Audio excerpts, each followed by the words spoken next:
1998 14වෙනි ප්‍රශ්නෙට දීලා තියෙන්නේ නිව්ටන් නියම සම්බන්ධ ප්‍රශ්නයක්. ස්කන්ධය කිලෝ 5ක් වූ වස්තුවක් මත ක්‍රියා කරන බලය F කාලය T සමග විචලනය වන අයුරු ප්‍රස්ථාරයේ දැක්වේ.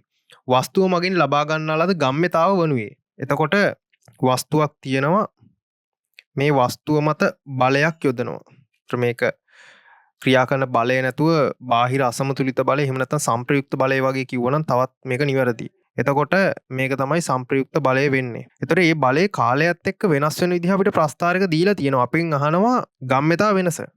එතකොට බල කාල ප්‍රස්ථාරයක් දීලා තියෙනවා. එහෙනම් අපි දන්නවා බාහිර අසමතුලිත බලය සමානයි ගම්ම්‍යතාව වෙනස් වීමේ ශීඝ්‍රතාවට.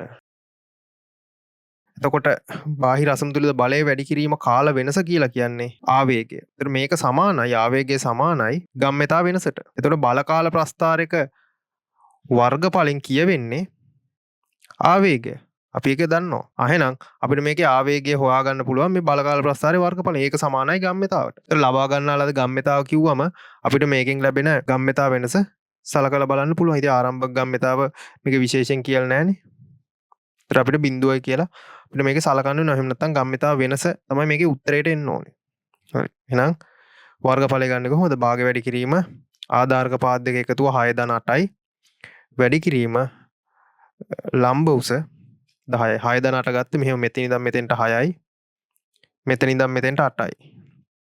ලම්බ උස 10යි.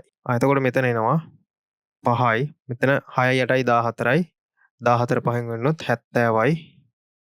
නිව්ටන් තප්පර. මේක තමයි ගම්ම්‍යතාව වෙනසට එන්නේ. නිව්ටන් තප්පර F බලය නිව්ටන් වලින් දැම්මා, කාලය තප්පර වලින් දැම්මා. නිව්ටන් තප්පර වලින් එනවා ගම්ම්‍යතාව වෙනස. බලන්න එතකොට මේකට උත්තරේ එන්නේ උත්තරේ 3.